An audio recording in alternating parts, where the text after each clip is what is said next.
سارا آپی جنہیں آخرکار کمال نے ڈھونڈ ہی لیا، کیونکہ وہ اپنی محبت کو اب کھونا نہیں چاہتا اور کمال اب ہر ممکن کوشش کرے گا سارا کو واپس اپنی زندگی میں لانے کے لیے اور اس کو وہ تمام خوشیاں دینے کے لیے جس کی وہ صحیح میں حقدار ہے۔ اور اس بار سارا بھی اپنی خوشیوں سے محروم نہیں ہوگی، کیونکہ وہ بھی اب چاہتی ہے کہ اس کا گھر بس جائے، کیونکہ کمال نے اتنے سال صرف اور صرف اس کی پیار کو پانے کے لیے ہی گزارے ہیں۔ خان اور عدنان جنہوں نے اب یہ سوچ لیا ہے کہ وہ عثمان سے علیحدگی اختیار کر لیں گے، کیونکہ انہیں اپنی غلطی کا بہت اچھے طریقے سے احساس ہو گیا کہ انہوں نے جو کچھ بھی سارا آپی کے ساتھ کیا وہ بہت غلط تھا اور ان کی بہت جلدی ہی آنکھیں کھل گئی ہیں۔ لیکن عثمان، اس کی تو آنکھیں کھل کر ہی نہیں دے رہی، اس کی آنکھوں پر تو اپنی بیگم کی محبت کی اور پیسے کی ایسی پٹی بندھی ہے کہ وہ بالکل ہی اندھا ہو کر رہ گیا۔ لیکن جس دن یہ پٹی اترے گی اس کے ہاتھ کچھ بھی نہیں آئے گا، نہ تو پیسہ آئے گا اور وہ ان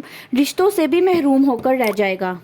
برہان اور عدنان یہ فیصلہ کرتے ہیں کہ وہ گھر کا جو بھی حصہ بنتا ہے عثمان کا وہ اس کے نام کریں گے اور اس کو اس گھر سے نکال دیں گے۔ جب برہان عثمان سے یہ بات کرتا ہے کہ تم اپنے گھر میں جو بھی تمہارا حصہ بنتا ہے لو اور اس گھر سے چلے جاؤ، کیونکہ اب ہم تمہارے ساتھ نہیں رہ سکتے، تم مارٹ بھی لے لو، تمہارا جو شیئر بنتا ہے لے لو۔ لیکن عثمان اس کو کہتا ہے کہ آپ اکیلے کون ہوتے ہیں یہ فیصلہ کرنے والے؟ لیکن جیسے ہی وہ عدنان کو برہان کے ساتھ کھڑا پاتا ہے اس کے پیروں تلے سے ایک دم کے لیے تو زمین نکل جاتی ہے، کیونکہ اس نے یہ نہیں سوچا تھا کہ عدنان بھی برہان کا ہی ساتھ دے گا۔ ہمنا جس کی اب خیر نہیں، کیونکہ نرمین بھی آ گئی ہے اپنی اصلیت پر، اپنی پاور میں آ گیا۔ نرمین ہمنا کو خوب باتیں سناتی ہے، جب ہمنا ان کو یہ کہتی ہے کہ نوکروں جیسی حیثیت تھی، آپ لوگوں کو تھوڑی اہمیت کیا دے دی، آپ لوگ تو اپنی اوقات ہی بھول گئے ہیں۔ نرمین غصے سے چیخ اٹھتی ہے اور اس کو انگلی کا اشارہ کرتے ہوئے کہتی ہے کہ اب اپنی بکواس بند کرو، میں تمہارا وہ حشر کروں گی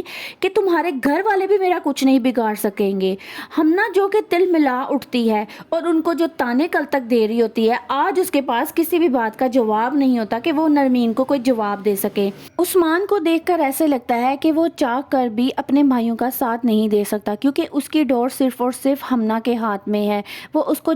جس طرف اشارہ کرتی ہے وہ وہیں پہ ناچنا شروع کر دیتا ہے۔ ایسے میں جب برہان کی بیوی گھر آتی ہے وہ عثمان سے کہتی ہے کیا تم اپنی بھتیجی کو نہیں دیکھو گے؟ برہان جس کا دل تو چاہ رہا ہوتا ہے کہ میں اپنی بھتیجی کو دیکھوں، اس کو پیار کروں، لیکن ہمنا اس کے بازو پکڑ لیتی ہے اور اس کو اپنے ساتھ لے کر باہر چلی جاتی ہے۔